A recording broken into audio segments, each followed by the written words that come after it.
कधी तुम्ही लक्ष दिलंय का? आपल्या सोसायटीमध्ये, आपल्या गल्लीत एखादे काका, एखादी काकू घरात एकटे राहतात.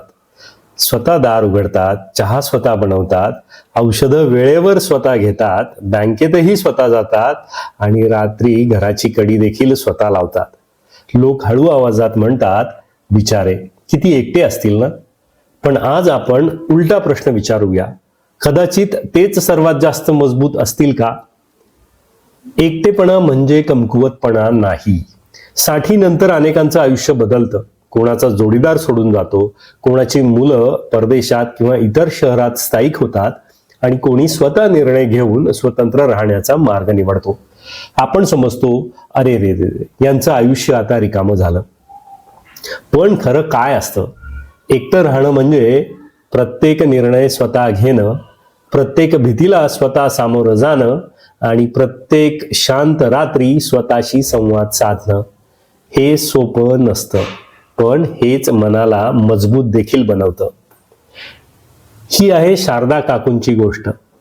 पुण्यातल्या एका सोसायटीत 70तील शारदा काकू राहतात. त्यांचे पती 5 वर्षापूर्वी गेले आणि मुलगा दूर देशात. सुरुवातीचे काही महिने रात्री घरातील शांतता त्यांना घाबरवायची. घड्याळाचा आवाज देखील मोठा वाटायचा.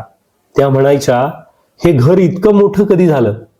पण हळूहळू त्यांनी स्वतःला सावरलं.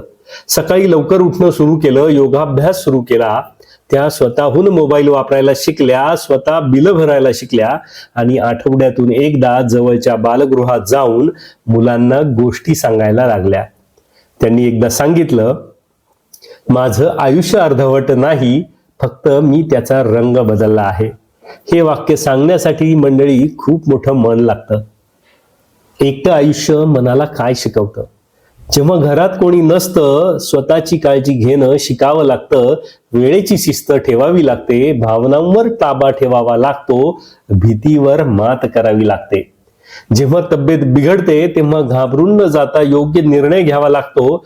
जेव्हा सण येतो आणि घर शांत असतं तेव्हा आठवणींना डोळ्यात पाणी आणूनही हसत स्वीकारावं लागतं. ही ताकद कोणत्याही वर्गात शिकवली जात नाही, ती आयुष्य आपल्याला शिकवतं. त्यांना कोणत्या अडचणींचा सामना करावा लागतो, काही कल्पना? चला वास्तव बोलूया. रात्रीची भीती, अचानक तब्येत बिघडणं, फसवणुकीचा धोका, सणावारांचं भावनिक रिकामेपण, लोकांची दयेची नजर.